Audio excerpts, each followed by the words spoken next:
नमस्कार दोस्तों, आपका स्वागत है मेरे YouTube channel OT technician Gopal में। गाइस, आज हम कुछ अलग देखते हैं some terms of neurosurgery.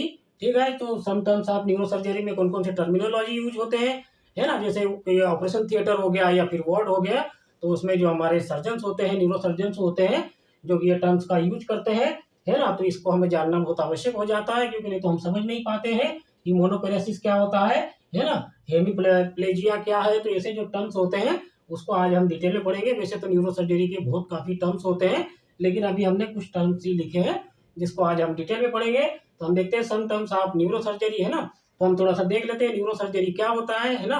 Neurosurgery में कौन कौन से ऑपरेशन होते हैं, न्यूरोसर्जरी में कौन कौन से हमारे जो मानव शरीर के जो पार्ट्स है, या फिर जो हमारे बॉडी पार्ट्स है, या हमारे जो मानव शरीर के अंग है, वो कौन कौन से अंग आते हैं न्यूरोसर्जरी में। तो न्यूरोसर्जरी में जो हमारे आते हैं ब्रेन और स्पाइन, है ना। ब्रेन और स्पाइनल कॉर्ड जो होती है वो हमारे न्यूरोसर्जरी में आती है। उसी का जो न्यूरोसर्जन जो होते हैं हमारे, वो ब्रेन और स्पाइनल कॉर्ड का ट्रीटमेंट डायग्नोसिस करते हैं, और उन्हीं को हम न्यूरोसर्जन कहते हैं, जो कि सुपर स्पेशलिटी डिग्री होती है।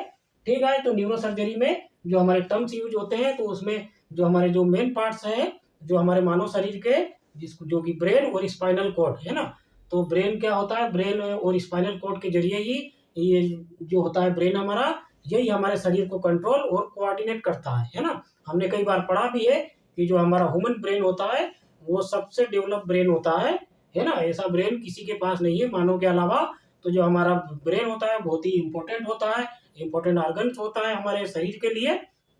तो देखते हैं हम ब्रेन को, है ना। तो थोड़ा सा देख लेते हैं कि ब्रेन और स्पाइन का क्या है। इसके बाद में हम वैसे जब नर्वस सिस्टम पढ़ेंगे तो हम डिटेल में नर्वस सिस्टम के एक एक भाग को पढ़ेंगे, एक एक पार्ट्स को पढ़ेंगे, नर्वस सिस्टम को कितने भागों में डिवाइड किया गया है। इसके बाद में ब्रेन के कौन कौन से पार्ट्स होते हैं, है ना, कौन से पार्ट्स का कौन सा काम है, स्पाइनल कॉर्ड का क्या कार्य है ना।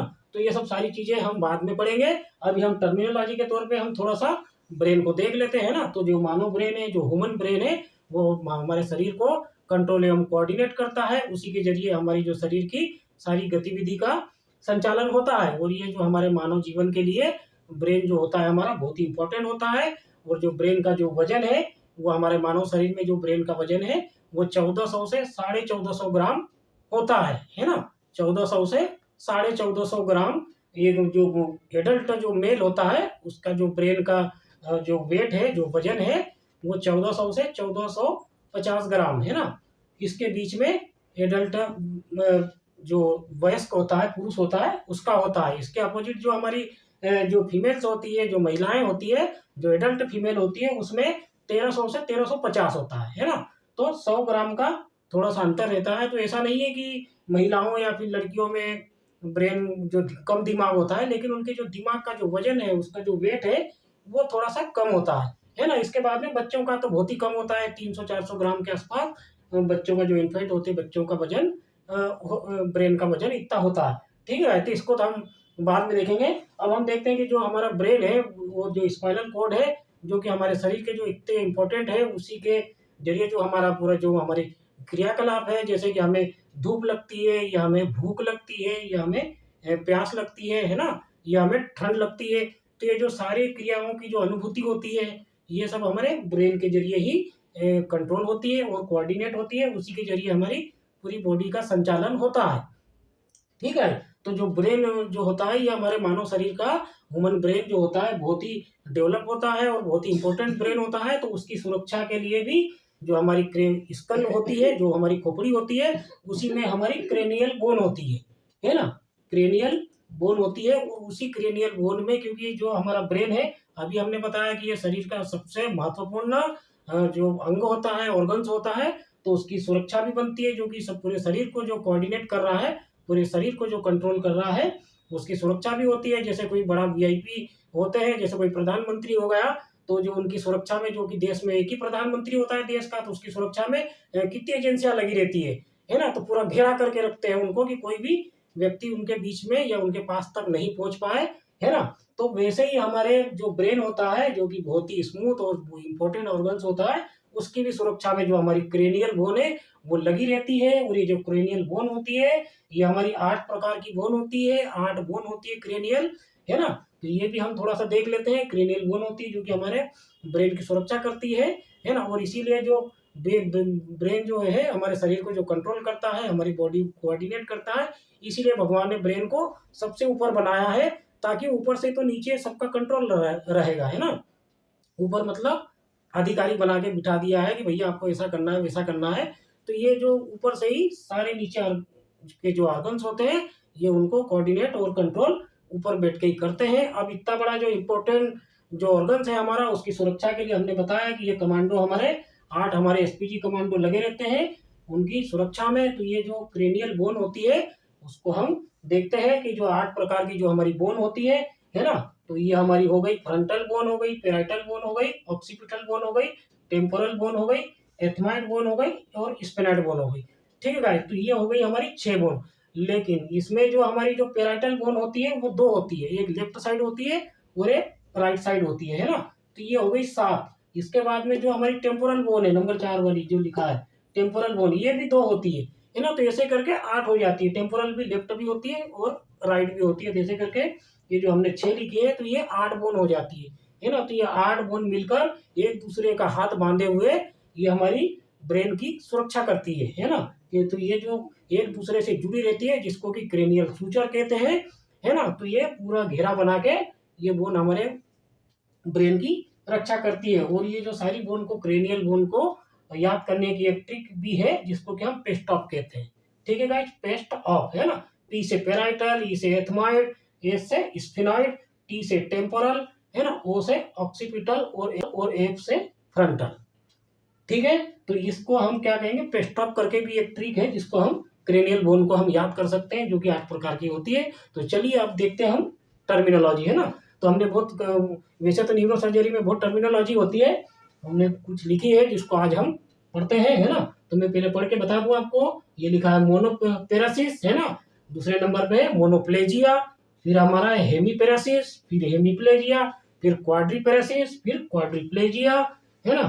और फिर लिखा है हमारा पेरापेरेसिस, इसके बाद में पेराप्लेजिया, और फिर लिखा है एफेजिया, है ना। तो इनको क्या कहते हैं इसके शॉर्ट में हम देख लेते हैं। ये जो सारी जो हमारी टर्मिनोलॉजी है ब्रेन और स्पाइन मतलब न्यूरो सर्जरी संबंधित है।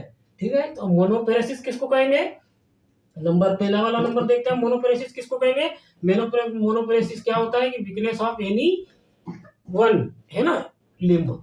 तो ये जो क्या है कि किसी भी एक हाथ या पैर में कमजोरी को हम मोनोपेरेसिस कहते हैं। ठीक है, किसी भी पेशेंट की, किसी भी मरीज की एक हाथ या एक पैर में कमजोरी है तो उसको हम मोनोपेरेसिस कहेंगे।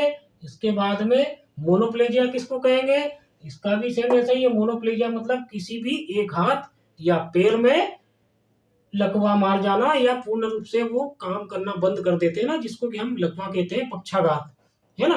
तो ये लकवा मार जाना मतलब, लकवा मारना मतलब कुछ भी वो सेंसेशन नहीं होंगे उसमें, किसी भी एक हाथ या किसी भी एक पैर में लकवा मारने को हम क्या कहेंगे, मोनोप्लेजिया। और यदि लकवा जैसी कमजोरी है, ये भी लकवे का ही एक रूप होता है जो कि किसी कारणवश होता है ब्रेन में या फिर स्पाइनल कॉर्ड की वजह से, तो इसमें जो कमजोरी आती है उसको हम कमजोरी को मोनोपेरेसिस कहेंगे।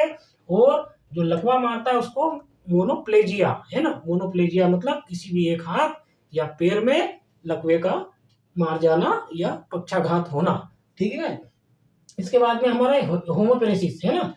क्या आ गया हमारा, हीमोपेरेसिस।